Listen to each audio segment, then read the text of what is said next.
Hello, I'm retired Battalion Chief Larry Cockman from the Greensboro, North Carolina Fire Department History Book Committee. We're here today at the Greensboro Historical Museum. I'm standing in front of the General Green, the first steam pumper, or as they called it back then, a steamer. Today, December 9th, 2019, we are starting a new tradition of recording and preserving the heritage and culture of our retirees. Our retirees have contributed so much to the success of our great fire department.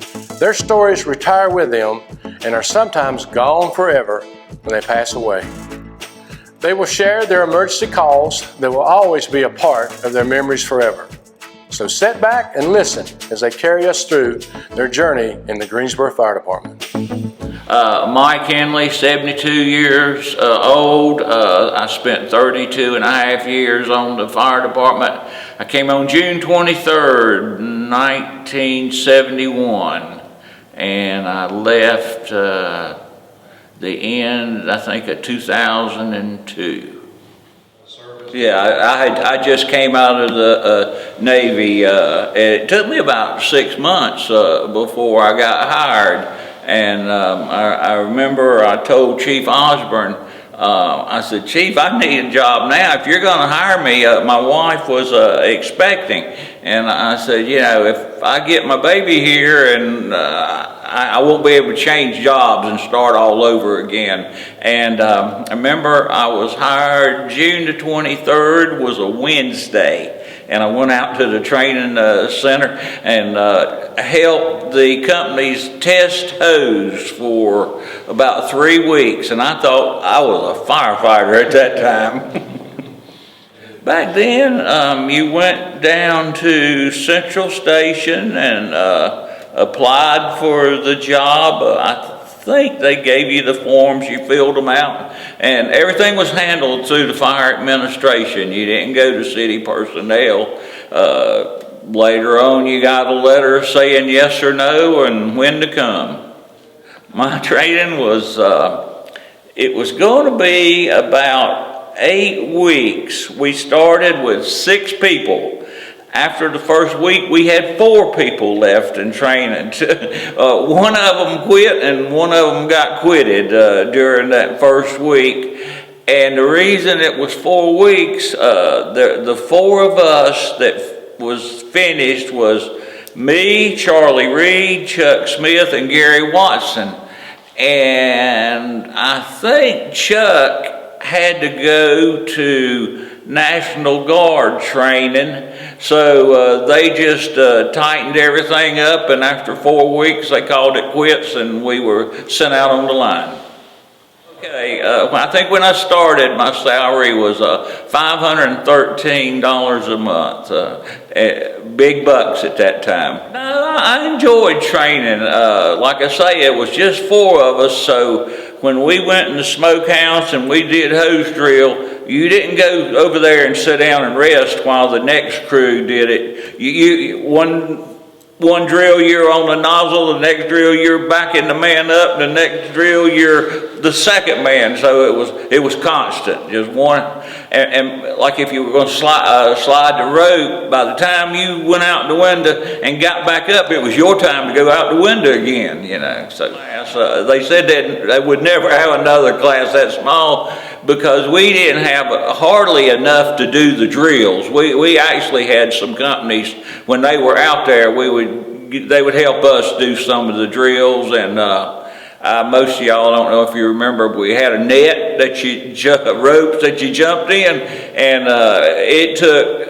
Our class wasn't big enough to put the net up or take it down. We had to get help from other companies that came out there. I remember when we first started, we were supposed to bring a notebook in and study and write things down. And me and Chuck and Charlie Reed brought in spiral notebooks. And Gary Watson had a little pocket notebook about that big right there to take notes for his rookie training class. And Chief Kit didn't like that too much. It was a not just a job, but it was a good job, and I felt good about what we were doing and what I thought I was going to do with the fire department. I never thought about that I was going to leave the fire department. Probably the thought never crossed my mind. I got the job and I was going to stay at the job. I started at Station 11 with Captain J. McCarter. Lynn Murkison was the driver, and David Heath was the firefighter on the back of the truck with me. Really, probably, in my opinion, one of the best captains I could ever had and could have on the fire department. Captain Mack gave you all the confidence in the world. And another good point about that, when my brother Pat came on 15 years later, his first captain was Captain McCarter. I don't remember the prank, but I remember we were going on engine 2, which was old Orin, and we loaded hose 1.5 inches on the side of the truck in a long compartment. And I cannot quite remember who was driving, but it wasn't me. And that person turned the corner going down Lee Street, and I looked behind us, and we were dragging 150 foot of 1.5 inch hose down Lee Street. We had to stop and pick it up. Union was active, then it stopped being active, and then it started back up. I wasn't a very active union member, but I did join the union because I felt at times we needed someone to stand up for the firefighters. Sometimes the city, I don't think quite did us right.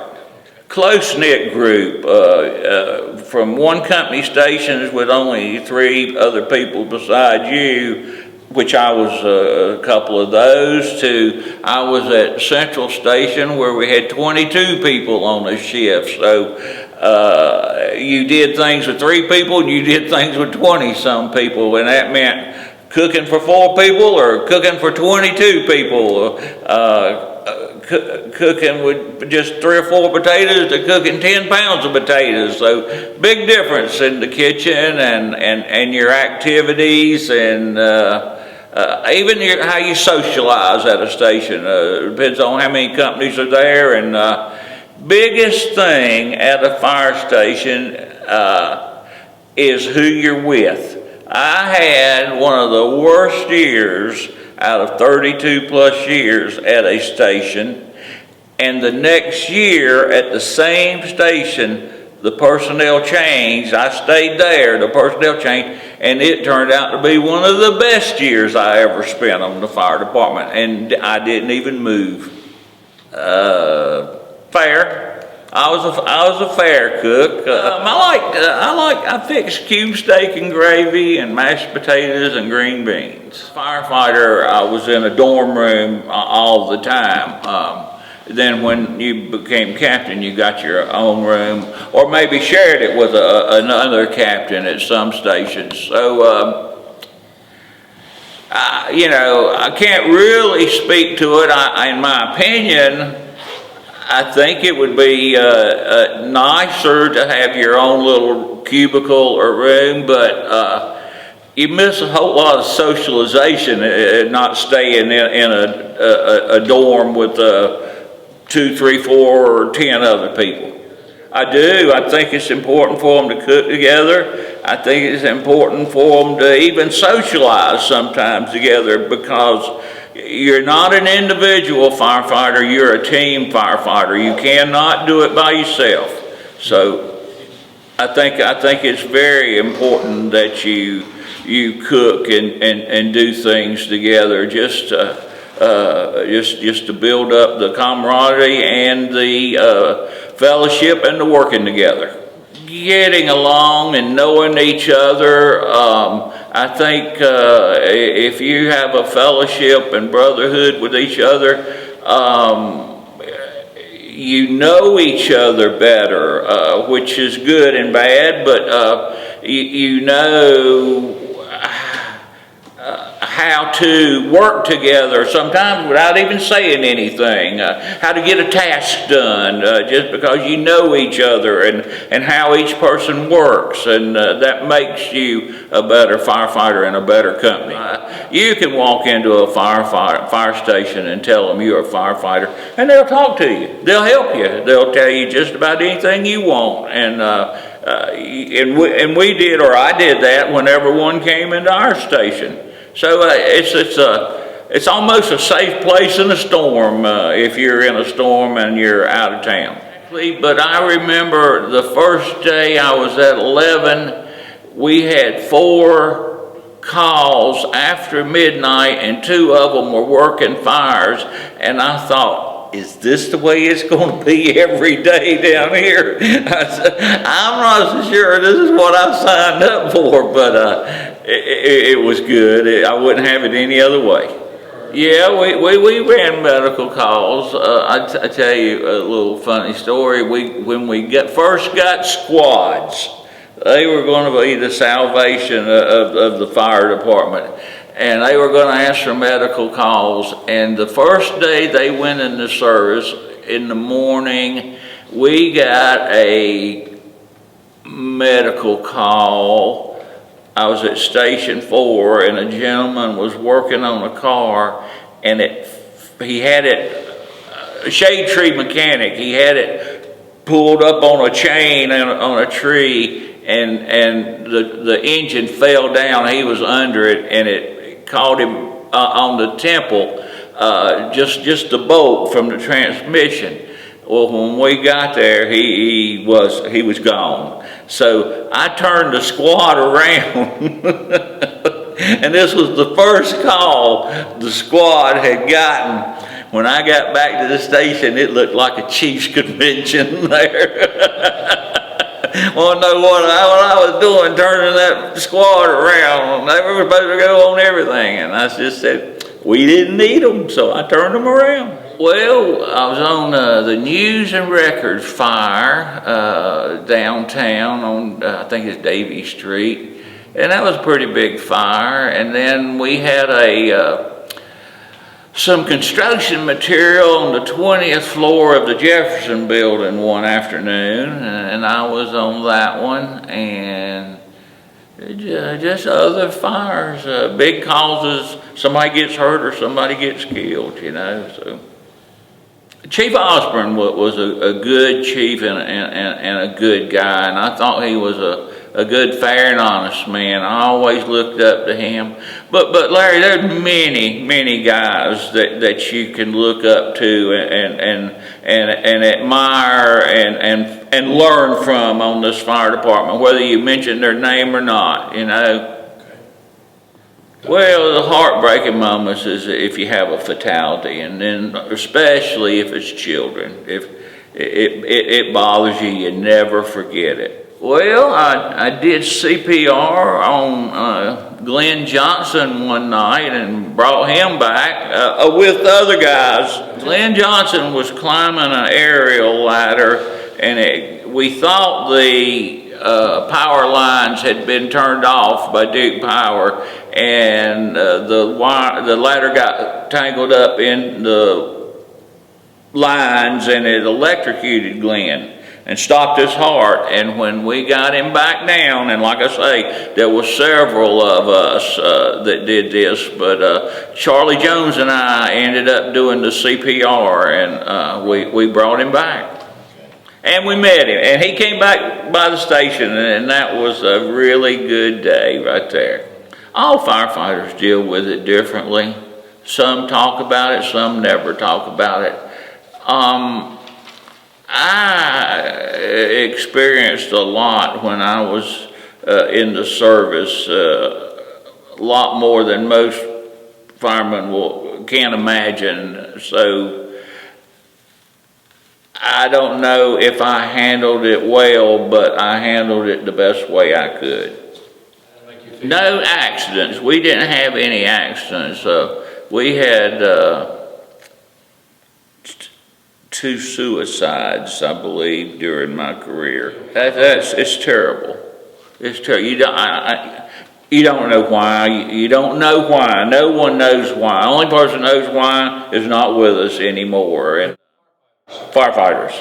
And you just, you think about it and you wonder, but you don't have an answer.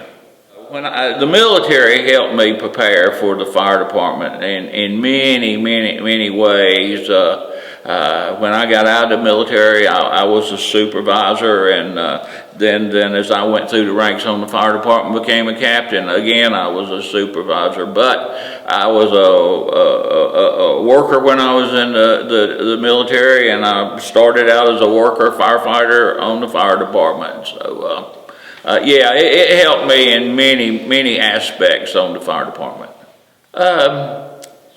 I think most of them now have an education, but to continue with your education at whatever level you are and work hard at it,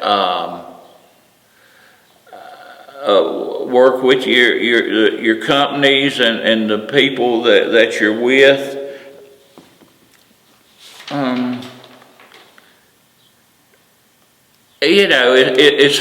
I'll tell you something, it's an old proverb from me, and it's one of the chiefs told me. It says, you'll never get rich on the fire department, but you'll never go hungry. And I stayed here 30-some years, and guess what? I didn't get rich, and I didn't go hungry, so he was right. He said they never missed a payday. And I was 30 more years and they never missed a payday. It's a good job, and it's what you make of it. It'll be the best job you'll ever have if you treat it right. Teamwork and education. That will help you with your career. It will help you with your fellow firefighters, and it'll help you throughout the department. Oh, sure. Especially with the medical calls. I'm not sure what the percentage is. 70% of the calls are medical calls now. And, that puts us out in the public, but they still think of us as firefighters. So, but we're also a lot of medical with us also. Well, we studied, and then also territory back then was very important. We didn't have computers when I came on. We didn't have but one radio on the truck and one radio in the station. Didn't have tops on the trucks, but I didn't have horses either, so that was one of the good things. I don't know, when we were down, in the evenings, each station did different things. Some pitched horseshoes, some played volleyball, some watched TV, some played ping pong. I think the young guys have changed. I honestly don't feel like they get along the way we did. There's the brotherhood that we had, and the friendship and fellowship that we had back then. On our days off, we did things together.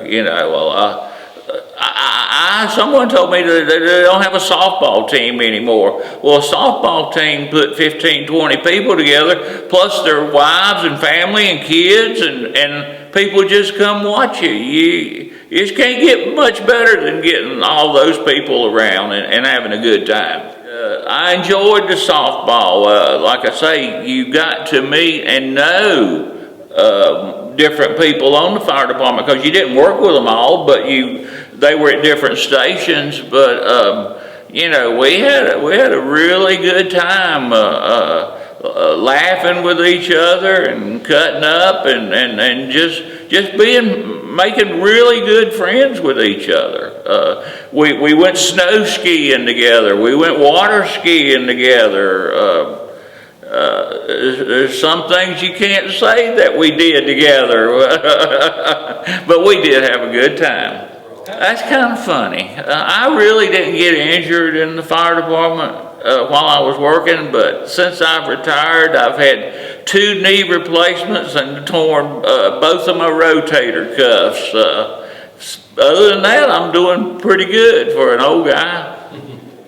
I think you just kind of wear them out. The job and just life in general, and especially if you're an active person. I don't have the words to say how much it's changed. You know, like I say, we didn't have computers, we didn't have walkie-talkies, just, you know, all of the things that they have now. No, I do. I did like the fire department, and I still like the fire department. And you know, I'm glad I came to the fire department. It's it provided a good life and a good living, and it is now, even in retirement. Not wealthy, but able to provide and get along. I would advise the young guys to save as much as they can and have everything paid off the day you retire. Then you, with your pension, you will do okay. We hope you enjoyed watching these documentaries.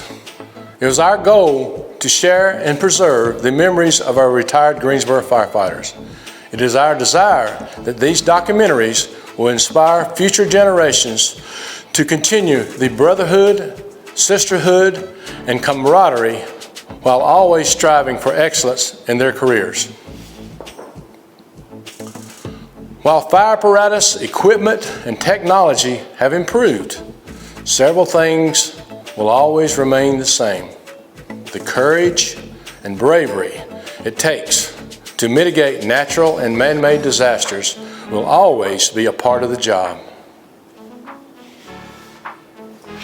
Although our retirees are no longer a physical part of the GFD world, a giant piece of each retiree's memories have been shared with you today. These memories will be in their hearts and minds forever.